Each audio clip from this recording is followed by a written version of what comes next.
ಶನಿವಾರ.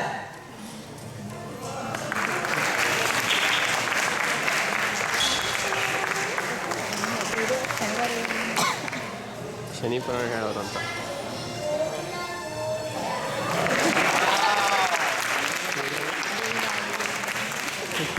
ಸಾತ್ವಿಕ್ ಹುಳಿಕೆರೆ ಬಸವಣ್ಣ.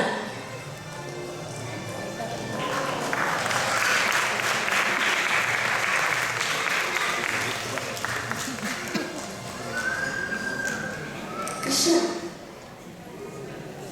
ಅನಿಕೆ ಚಲುವ ಕೃಷ್ಣ. ಓಂ ನಮ ಶಿವಾಯ ಅಂತ ಕೈಲಾಸ ಪರ್ವತದಿಂದ ಬಂದಿರೋದು ನಮಗೆ ಪ್ರತ್ಯಕ್ಷ ಆಗಿ